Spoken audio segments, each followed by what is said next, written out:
my lady, I'm your man, so let's further advance to the next scene. Me sleeping next to you resting. You're the personification of all God's blessings. Coming to me in just one physical being, one physical dream that I want to redeem. Yo, voluptuous, sweet caramel, brown honeydew, satin skin smooth to the touch. What a nigga do, so sensual.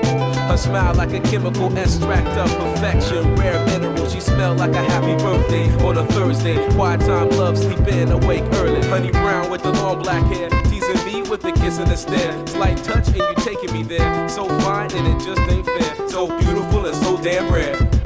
She's angelic and energetic, using sex as a weapon. I reckon that I confess in the body is just a blessing from God down to earth. She needs to be in the church to prove we didn't spawn from fish, but God's work hurts to see her glow, cause her body beholds secrets untold, value like platinum and gold. But she is the key to open my mind and see the energy that radiates from the gates of heavenly bliss. I reminisce over touching a kiss while you fucking the bitch. I go to make blood of my miss. Never scandalous, it's unanimous. After you will handle it, lights off and candlelit rooms are glamorous. So I call you love sexual, you look edible. Parallel, snuggle up close, intellectual. In a rendezvous, who wish you a rap hairdo? No makeup, a jeans, shorts, open toe shoe. I wanna hold you, mold your soul, I will hold you, know you better than myself, never own you, but keep you, never leave you, I beseech you. God's gift to man is you wearing a see-through, riding sea-dools in Atlantic Ocean, causing commotion. Lay you down, going through the motions, keep the skin soft lotions, got me coasting down pretty round brown thighs again, a slow lady brown with the long black hair, teasing me with the kiss and the stare. Slight touch and you're taking me there. So fine and it just ain't fair. So beautiful and so damn rare. Yo. Look at this agreeable, delightful, delectable, unforgettable, so sweet she may be edible. She needs a pedestal to step out of heaven. You ready, boo? Never hypothetical, you facts. Fuck theatrical, baby girl, because you actual. Physically, your chemistry is so mathematical. How to use academics to define your spirit. You lifted my limits, your name off on my tongue is a lyric. She's a compilation of my mind's representation of a representative, representing an excellent revelation of time and dedication. Never impatient, she know the deal. Herself to me, so I can see her heavenly ways and heavenly gaze. And plus it don't hurt that she hasn't asked for days. Okay, so as we lay, I reminisce on the day that we met. Please God, never let me forget.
Individual stars float in the ocean of God, rocking the peaker in the saddle while I'm visiting Mars. Egos bigger than Jupiter, I'm breaking the bars, holding me back down to earth with physical laws, touching the moon. Grace as I ready resume. Comments flying through space, bringing possible doom, blocking the sun, bring a holocaust on the world. I'm talking back to Father Time, Mother Earth is my girl. I got the wings of angels walking down the valley of death, watching my step, cause the devils never want to respect. Come correct on the studio track, taking it back to the pen and pad. I blast the original rap. Brother on the b-boy tip with Krylon spit. I tag the charts with the graphical hits. So who you fucking with? Arm, leg, leg to arm, head. Snapping your neck back while you spit out a pen. I be the original son of a bitch, hurting your wrist, cause you spinning my shit so much the needle skip. Flip to the rhythm and reminisce. Remember the days in 9-4 hip-hop as a gift. Okay. Words out of her lips came straight from the heart. Never pre-packaged a bought, both negative thought. Pedal to consumers, magazines and rumors. Commercial spots turn real artists to clueless. Precise rap, rock and roll, nigga, let's do this. I float through notes, break beats with my maneuvers. Yo, regardless, while I be moving swiftly through darkness, plotting chart on my path, I'm running, cutting my losses, stumbling over unknown bumps and complications and tribulations on my life for revelation. Yo, regardless, while I be moving swiftly through darkness, plotting chart on my path, I'm running, cutting my losses, stumbling over unknown bumps and complications and tribulations on my life for revelation. Speaking to scorpions, making my heart turn to porcelain. It used to have a steady beat, now it's easily broken. Mind coasting, train of thought, stopped emotions. Welling at the core, my being causing commotion. Need to release, could the stress and tear me to pieces. My love ceases and my thoughts breaking the leases. I had on my life, but the strife making me leave this. I can't beat this, going to God to defeat this.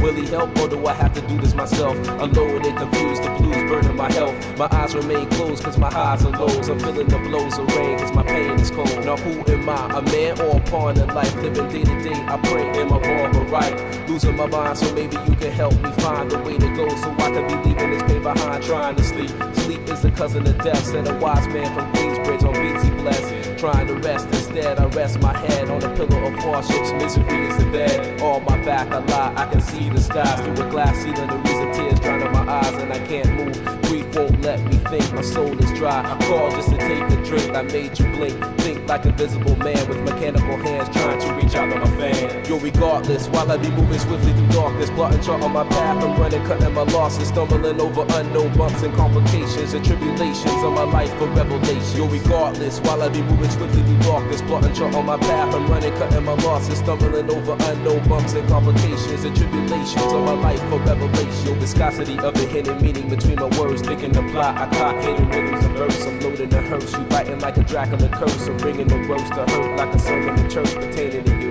Hurts just to listen to truth, so you rather listen to lies, so you living to lose, I'm beginning to win. Young man, mastering sin, battle within, looking at the devil and grin, I'm flipping the script, walking on a journey and trip, on a gurney and miss, at the fact that life is a bitch, and I'm hating this shit, losing blood making me crip, stakes inside, bet and I lost the grip, searching for bliss, with the razor over my wrist, needing a job with the drug test, checking my piss, peeking through a window and seeing immaculate conception reborn, pissing my core with 7 swords, igniting the war, looking to the eyes of the Lord, calculating what more, singing the signs of heaven evermore, the last matador, riding a pale horse, losing my course, splitting the heads, causing divorce, marriage a born, a havoc and song, I stumble upon, lost jewels of thoughts will be gone, lost forever, I sever motherfuckers with letters, written in script, forward to the rap that I rip, from the top of the lip, make a drink, taking a sip, then I'm gulping the shit, falling deeper into the abyss.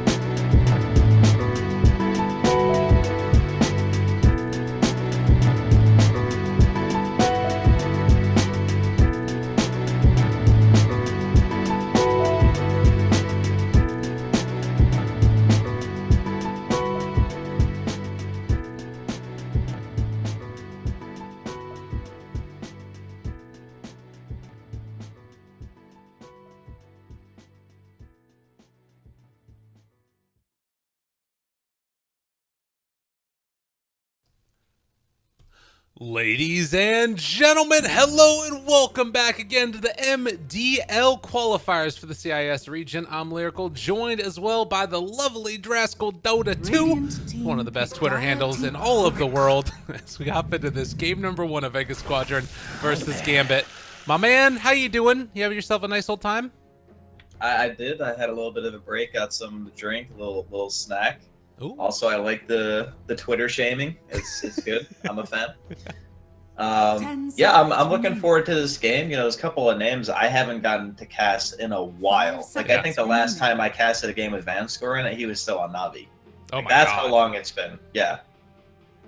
Well, to be fair, that's the last time that I think he was probably super relevant. I guess he played for Empire for a little while, if I'm not mistaken. Tracking like the inner workings of, I mean, any region is tough, but CIS in particular has a lot of rotations. But yeah, it's gonna be a good one. You got BZZ up in here, Bignum, Cheshire Cat, Daxic, and then of course the Vega Squadron lineup, which changed around, I want to say about 3 months ago or something. They've still got a nice little combo of players in this one. I've been fairly impressed with them recently. Yeah, I definitely recognize Undershock, Blizzy, and Zayak.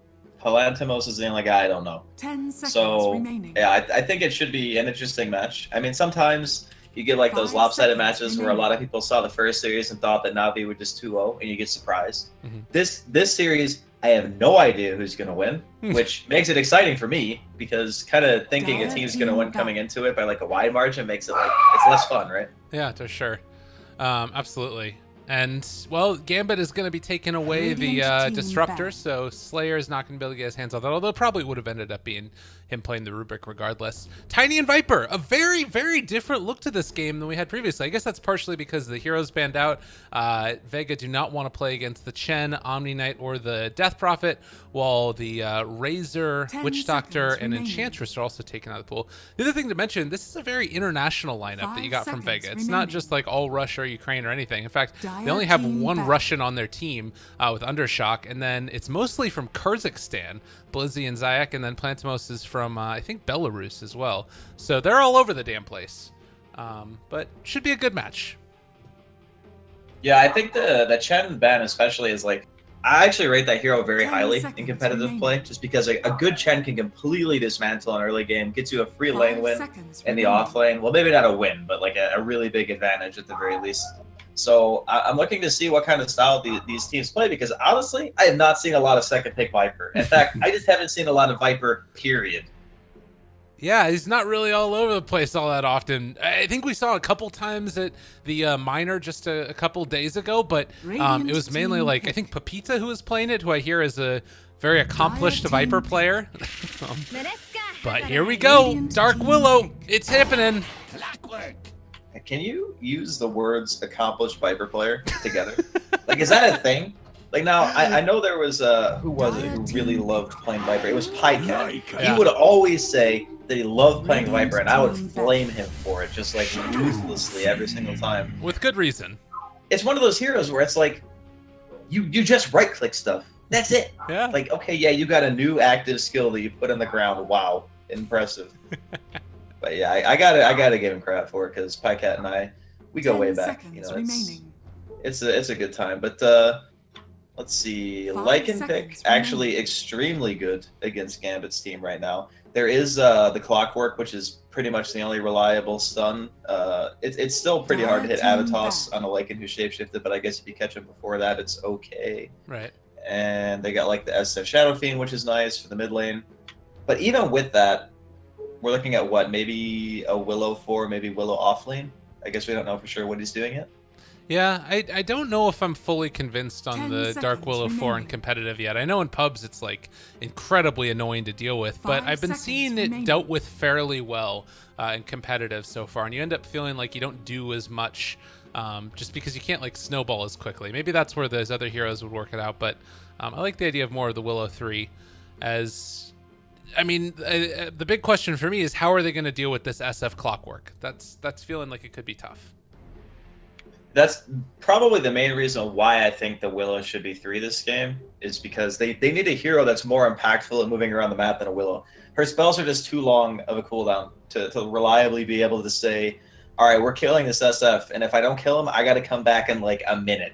Like that, her cooldowns are just ridiculous. So we'll see. Okay, they actually think that it is a support because they banned Puck. So they think maybe they were going to go for the Puck off lane, I suppose, and the Willow would have been the 4. But I guess, yeah, we'll see here in just a second. Brewmaster taken now as well for Gambit, so they've got a lot of early team fight potential. Control, damage might be a bit lacking depending upon, again, like you're mentioning, that Avatos, if it's going to be reliable. But that's where the Shadow Fiend and Tiny are going to have to pick up the slack. Last pick for Vega, Initiator or Roamer? What are we seeing here? I would like Initiation, honestly. Like, I look at their heroes and I see a lot of damage and actual disable, but no hero that really like gets in, you know? Like, they got the Clockwork on Gambit, and the Tiny can toss people in too. Okay, that hero definitely gets in.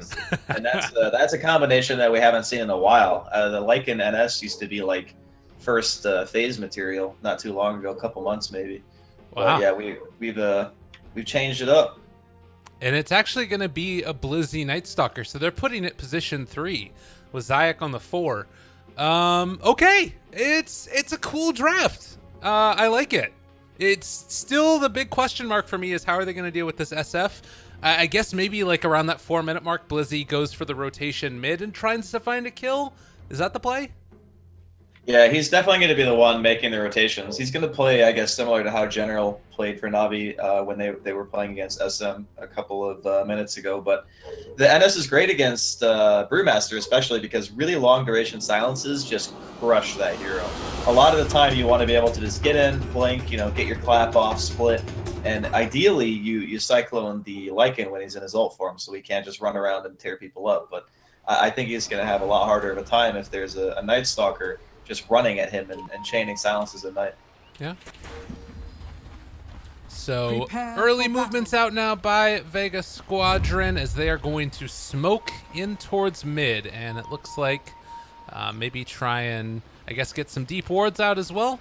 As far as laning stage matchups, I feel like I always ask this question, but any things that you really need to watch out for, danger zones for either team? I think the first night, obviously, is going to be the time where Vega feel like that's their time to shine.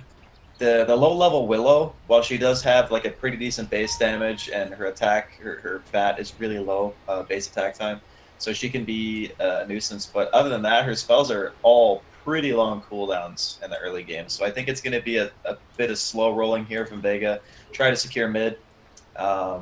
And then for Gambit, I think that the hero that's really going to be able to make something happen is probably just going to be the Tiny. And maybe if the Clockwork gets fortunate enough to catch out someone in the Cog. That's pretty much the way they're going to get kills here. Okay. Well, Tiny is moving down towards bottom, it looks like. They were showing the Brewmaster there, and now going to wrap him up towards the top lane. So maybe doing a little bit of subterfuge as mid lane. Mr. Undershock going to be matching up against a Shadow Fiend. Early game rotations, anyone that you think might end up putting themselves, like, trying to find some kills anywhere, or is it going to be fairly static lanes?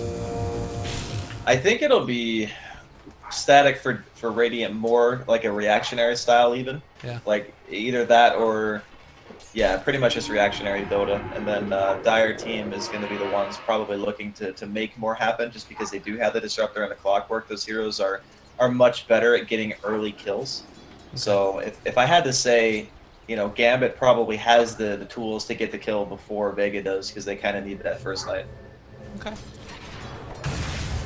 So, watching this one now, Gambit gonna try and deal some damage while simultaneously harassing, but Vanscore maybe a bit too far forward. He's just gonna try and TP out. Do they have the damage? They don't quite get him. He's by the skin of his teeth out of there. Yeah, that was like literally the best possible scenario. They catch him out, and 3 heroes are autoing him, and they still can't get a kill. That's like the big issue with this support duo is that you really do lack damage, as you do with most Rubik support duos. Yeah. The other thing was a very heavy wave push in here top. The Dark Willow pulled the creep wave in towards mid and then ended up heading out afterwards. Now Blizzy gonna try and last hit underneath tower with the Drunken Haze on him. Never the best feeling in the world, but at least he'll get a lot of experience here and get it solo too. Oh yeah, this is pretty much just a straight up 1v1, so they're not gonna really have too much outside influence because mid, they know that the Shadow Fiend started with Soul, so they want to try to pressure him, and then because they know that they want to try to pressure him, Big Numb's going to be sticking around too. So they're like mid and bottom are going to be the lanes where the majority of this stuff happens. Tiny taking some of that harassment from the Dark Willow, even at just level 1. The Shadow Realm does a lot of damage. And also, before 6, Tiny no armor, which could prove to be a bit problematic against this Lycan if they're able to get any extra help. And, well, Zayak moving in with the Dark Willow, but probably needs level 2 before they can do anything. Yeah, all he's got right now is that Shadow Realm. I mean, it does a little bit of damage, and then that's about it. So even like the level 1 Curse Crown is only a 2-second stun, and then Bramble is only 1. And a lot of people got real good at dodging that real fast as soon as they put Dark Willow in a competitive. So it's one of those spells that you just kind of get used to. Yeah. I wonder if it's more worth it to take the Curse Crown first for him in this lane. He's hanging on to the points right now. It depends on how far up the offlaner is. Like if Daxik is where he is now, then I could see Curse Crown being useful. But otherwise, if he's right by his tower, Bramble Maze probably gives you more bang for your buck. Okay. Again, because you need that countdown, right? That time where you're actually going to get the stun, and that whole time he's going to be spent running to his tower. Yeah. The 1v1 top, definitely Brewmaster in the lead of this one right now. 19-1 versus 10-3. Getting kind of destroyed there, as to be expected with the Drunken Haze. But still, toss back underneath the tower for a second there. Lycan's going to take some damage, should be fine. Although it's going to be caught in the Static Storm. They do have another toss and an Avalanche, actually. It's close to going down there. Yeah, they're level 1 though, so it doesn't really do that much damage. I think he'll probably go for like the 1-3. Oh, middle lane. Yeah, Slayer's going to go down. BZZ taking that kill. And continuing to just dominate this lane. 7-4 on the Viper. This feels awful. Yeah, so a lot of people probably have played the new Viper, and he's great and everything, but the old Nether Toxin helped you with last hitting, right? Because it did damage based on the amount of health the monster or person was missing when you hit them. The problem with the new one is that you can't really use it to CS because it's not immediate damage. It's damage over time. Yeah. So you lost a lot of your last hitting potential that Viper used to have. So now when you're at a base damage deficit, you actually just get owned in the lane if you're not taking like direct trades, because most people are not going to want to trade with the Viper, so they just try to out CS you instead.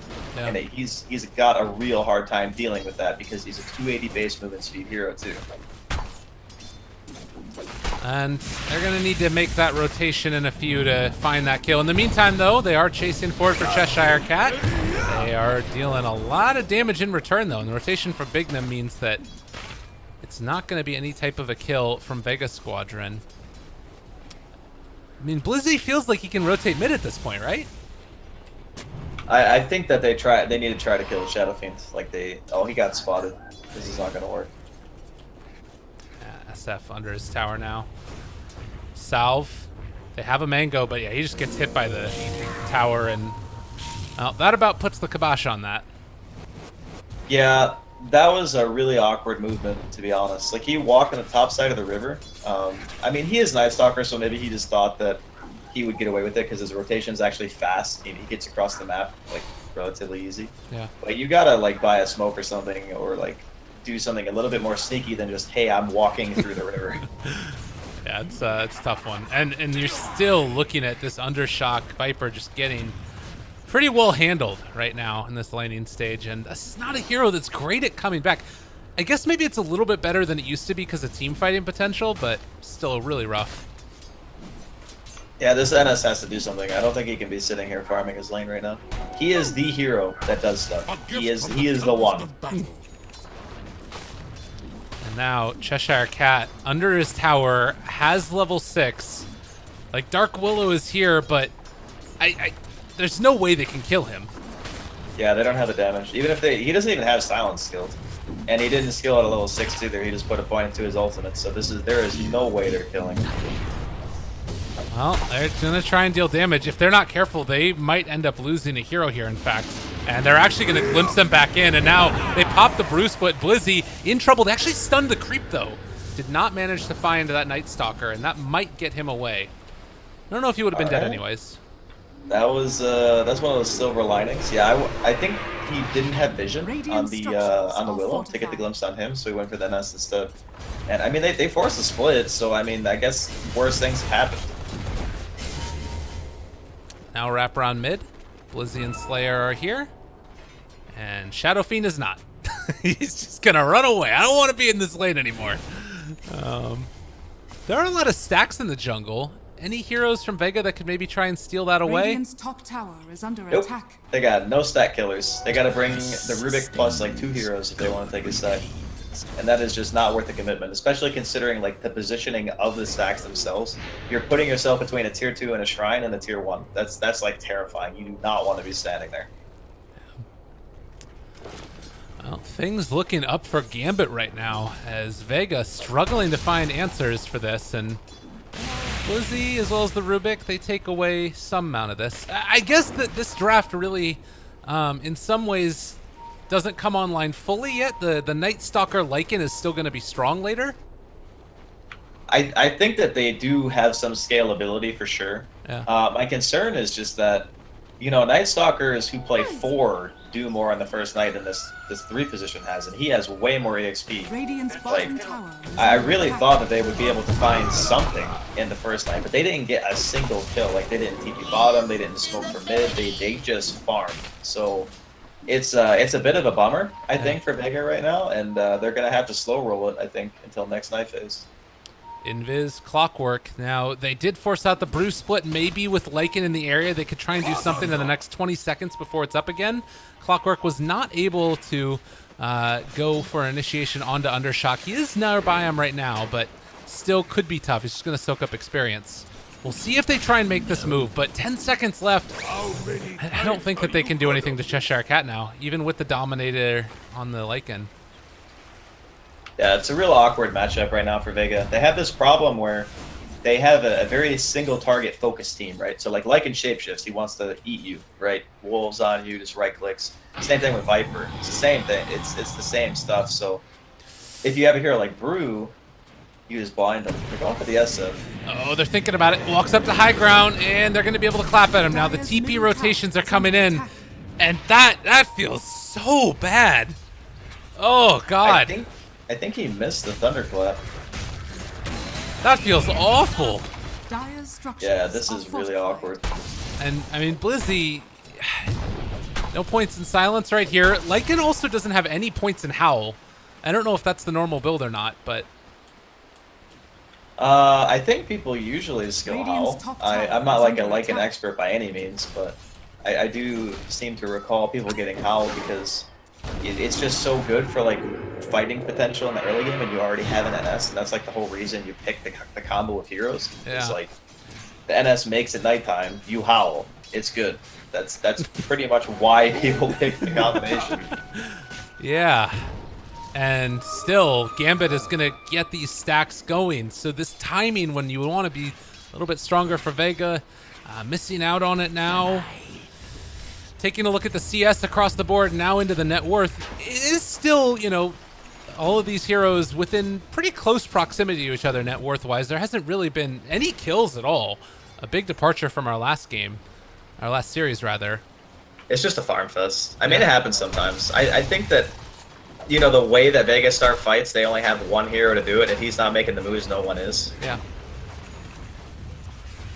And is that bad? Like, it's a missed opportunity in some ways, but does that, like, does that hurt them going later into the game, or do you think that they're still okay?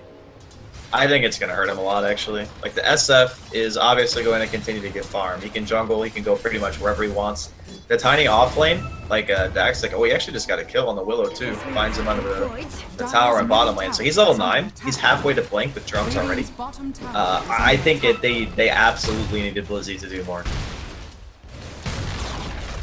Radiant's bottom Level tower 10 has now on fallen. Tiny, and they are going to scan and hit the Lycan with this one.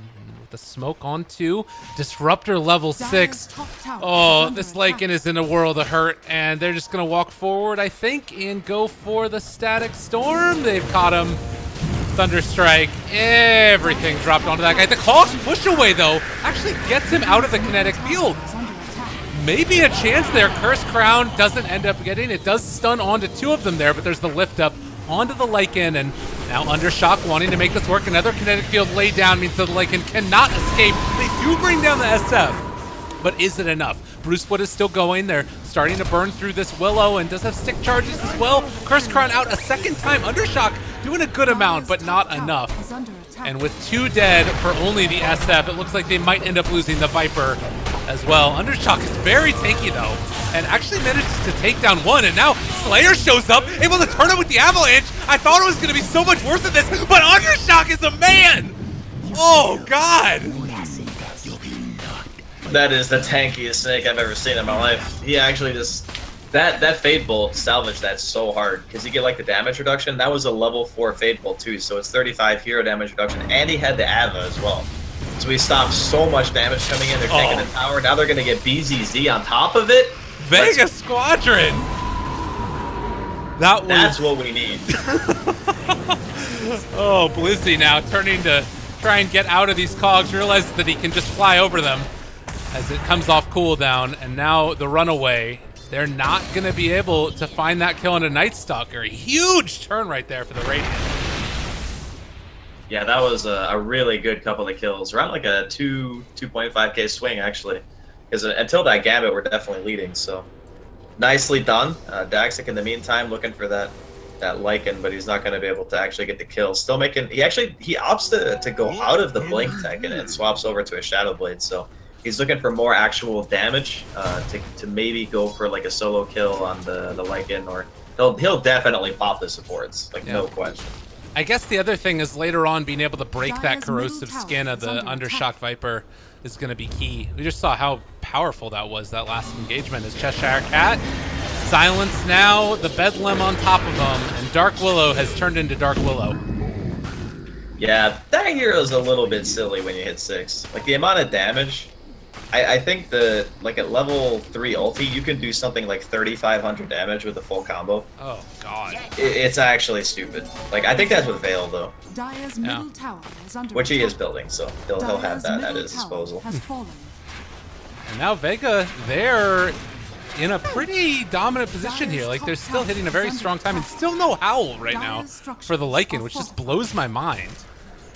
But I guess that means that they'll have it later too, and it's going to become an even stronger team fighting presence for them.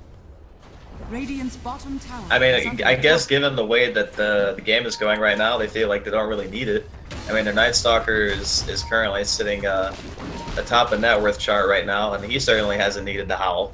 So I guess don't fix what ain't broke. You know, they got the momentum in their favor right now. They're pushing in top lane. They got the Lycan up here already. Gambit looking to respond by pressuring the tier 2 bottom. Is under attack. Huh?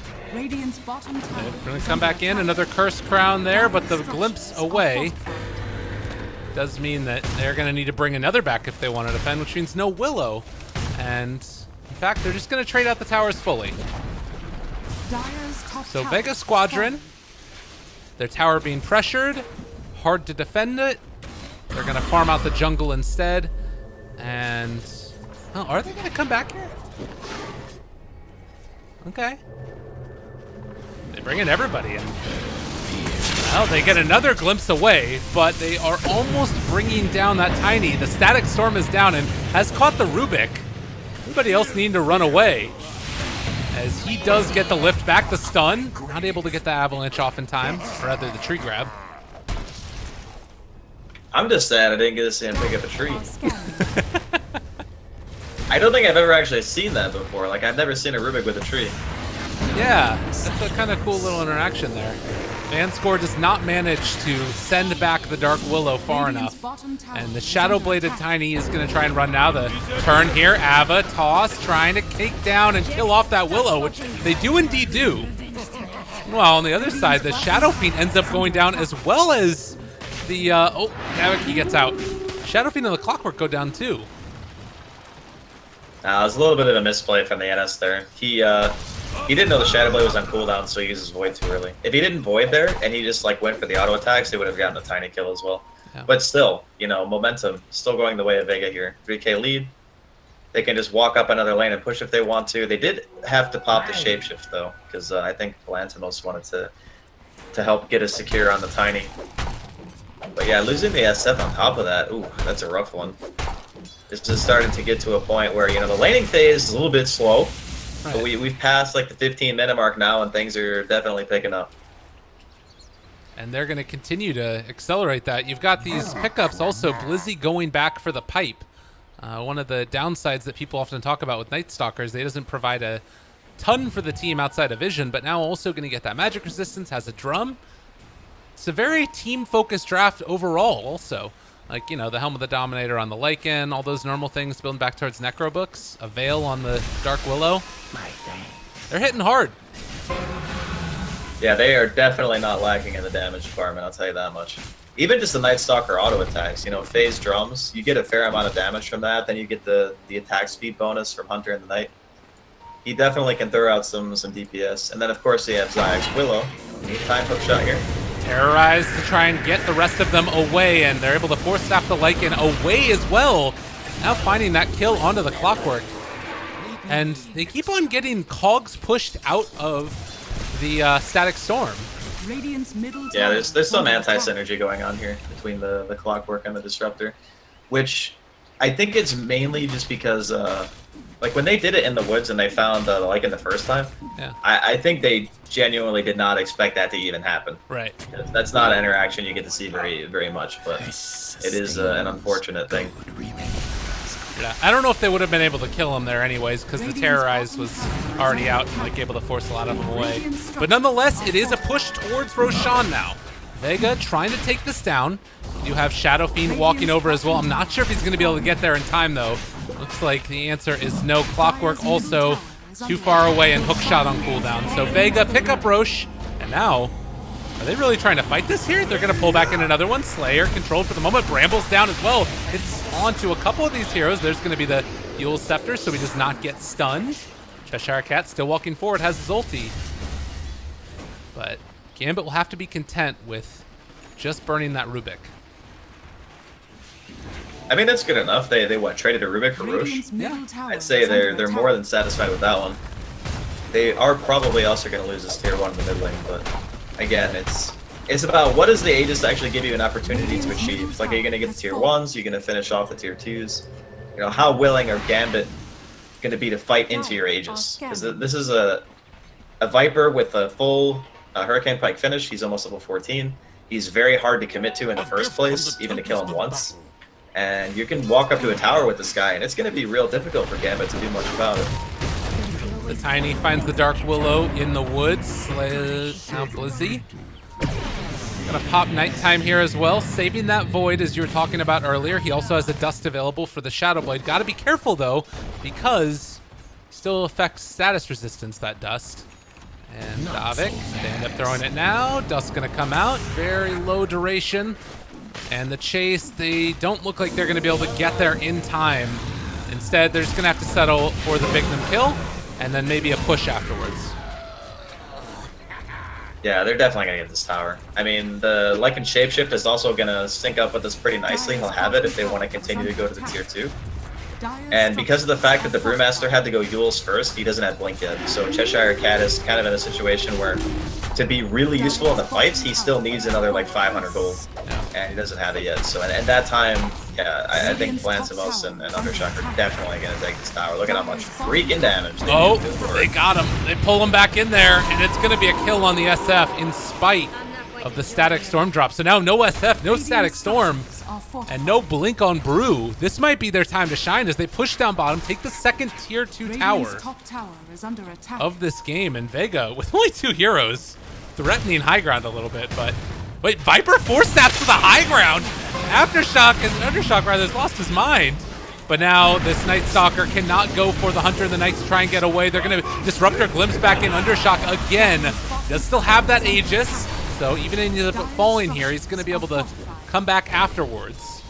The Hurl Baller goes out. Blizzy turning now onto this Tiny, and still the lift up onto Viper. It's about the best that they can do, but the tier 3 tower is being assaulted. 21 minutes into this one. Vega Squadron looking to try and take this down. Advanced Score, nowhere left to go. He's going to drop. Now the Blink finally picked up for the Brew, but he doesn't have Split right now. Best that they can do is maybe go for Yule Scepter afterwards, but that's going to be a melee barracks going down. Now, are Vega Squadron going to stick around too long? They still have Disruptor Glimpse, but I don't know if Gambit can kill them. Dire's bottom barracks. I mean, they gotta do something. Like, they can't just let their entire base die. Yeah. And the glimpse plays are the thing that Vega need to be a little bit cautious about, but at the same time, Undershock is just sitting under the tower. He still has the Sages. He's kind of taunting them, but he's just running around in circles getting hit by the tower. It's like, yeah, what are you guys gonna do about this? What is your game plan? You know, it's really hard for the Dire team to directly fight when they don't have a way of initiating, and especially because of the fact that Cheshire Cat, you know, he did use a split, but when it's on cooldown, you have no way of stopping the Lycan, the Viper, or the NS. You know, we talked about how Vega is very single target oriented and how they go about fights, which is true. The only like real AoE they have is like the Willow, and that's with just the Brambles, and then the ulti can hit multiple targets. But when you can't control the fight because you lack the disable and the damage, then the single target lineup feels very hard to fight. And with Howl, it's like, it's just so much. Extra 300 health to all of these heroes, and now they have the silence, pump faking the terror rays, they finally throw it out so it's comboed together perfectly, and SF dies before he can even do anything at all. As Vega Squadron gonna storm high ground, they have buyback on SF, but it feels so terrible right now to try and buy back into this fight, and again, the Force Staff to the high ground. Just gonna threaten them underneath the tier 4 towers. And there is nothing Gambit can do to try and stop this. They do have a Silver Edge. There's a way to maybe open this up on Undershock, but look at these Brewlings. They're all dropping. They have the Static Storm down as well. There's the break onto Viper, throwing him back underneath the tier 4 towers. But this is feeling like it's almost their base. Undershot going to go down here. The Aegis, it expires! But he ends up getting all the healing from it. It doesn't matter anyways. They couldn't bring him down in time. And now Gambit, again, looking for answers, but it's not going to happen. Undershot got away, and good game, well played is called. 23 minutes in, that was a stomp. I gotta say, man, this game started off real slow, and then this game went to like 0 to 100 in like a minute.